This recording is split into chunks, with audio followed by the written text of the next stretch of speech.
이번 시간은 전하를 띠는 이온 두 번째 시간으로 교과서 38에서 39쪽을 공부하겠습니다. 이번 시간에 함께 공부하고 나면 이온이 전하를 띠고 있음을 설명할 수 있고 몇 가지 이온 결합 화합물의 화학식도 쓸 수 있습니다. 자, 물이 묻은 손으로 전기가 흐르는 물건을 만지면 왜 위험할까요? 오늘 수업을 잘 듣고 마지막에 해결해 봅시다. 먼저 교과서 38쪽 탐구에 전하를 띠는 이온을 보겠습니다. 이 실험을 통해 이온이 전하를 띠고 있음을 확인하고자 합니다. 실험 전에 알고 있어야 할 것입니다. 증류수는 아무것도 들어있지 않은 순수한 물이고 이온 음료에는 여러 가지 이온이 들어있습니다. 전기가 통하는 용액에는 전하를 띠는 입자가 들어있다는 것을 알고 있어야 합니다. 그럼 실험 전에 준비해야 할 도구를 확인해 볼까요? 실험 도구는 장갑, 전기 전도도 측정기와 소금물, 설탕물, 홈판입니다. 이때 소금물과 설탕물은 증류수를 사용하여 만들었습니다. 여기서 잠깐, 설탕물과 소금물을 만들 때 왜 수돗물이 아닌 증류수를 사용할까요? 그 이유는 수돗물에는 무기염류가 포함되어 있어 전류가 흐르기 때문입니다. 자, 이제 실험을 해볼까요? 먼저 전기 전도도 측정기는 보시는 것과 같이 사이가 벌어져 있죠? 이 사이를 전기가 흐르는 물질로 연결하면 이렇게 소리와 불빛이 납니다. 전기가 흐르지 않는 물질을 대면 아무런 변화가 없습니다. 네, 먼저 증류수와 이온 음료에 간이 전기 전도기의 전극을 담가서 전기가 통하는지 확인해 보겠습니다. 네, 증류수에는 전기가 통하지 않습니다. 이온 음료에 전기가 통하네요. 자, 이번에는 염화나트륨 수용액과 설탕 수용액에 전기 전도기의 전극을 담가서 확인해 보겠습니다. 네, 염화나트륨 수용액에 전기가 통합니다. 설탕 수용액에는 전기가 통하지 않습니다. 자, 1번 정리하기에서 전기가 통하는 물질과 통하지 않는 물질을 구분해 보라고 했습니다. 영상으로 보겠습니다.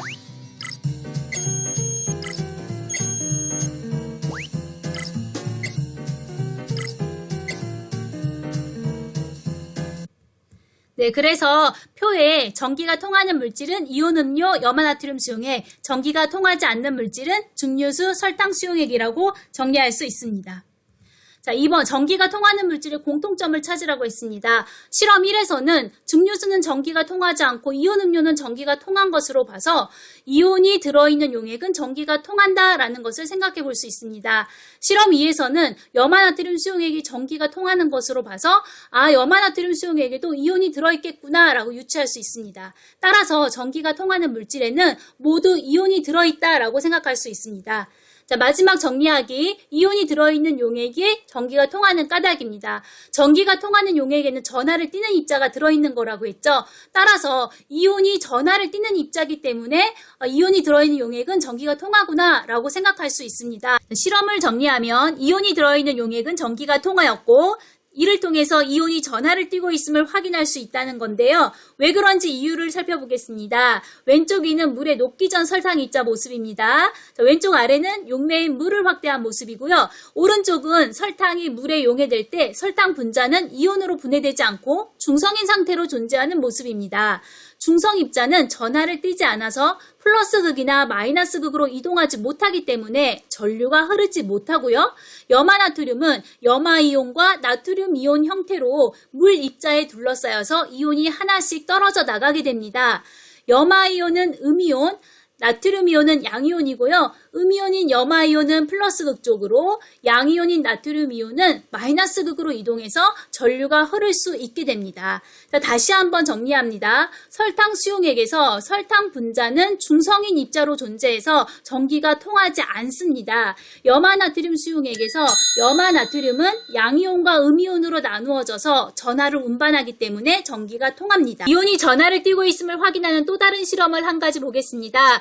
파란색을 띠는 황산구리 수용액이 있습니다. 황산구리는 구리이온과 황산이온으로 이루어져 있는데 이때 구리이온이 파란색을 나타냅니다. 먼저 페트리 접시에 클립 등을 이용해서 전극을 설치하고 질산칼륨 수용액을 절반 정도 넣습니다. 페트리 접시 가운데에 황산구리 수용액을 떨어뜨리고 전원을 켜고 변화를 관찰하는데요.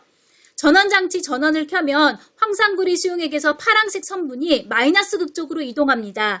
이 실험을 통해서 구리 이온이 플러스 전하를 띠고 있는 양이온이라는 것을 확인할 수 있겠습니다. 지금부터는 양이온과 음이온이 결합해서 만들어진 이온 결합 화합물을 화학식으로 표현하는 방법에 대해 알아보겠습니다. 먼저 이온이 결합해서 만들어진 대표적 물질인 염화나트륨을 원소기호로 표현해 보겠습니다. 염화나트륨은 독립된 입자인 분자를 이루지 않은 채 연속적으로 이온이 결합하여 만들어진 물질입니다.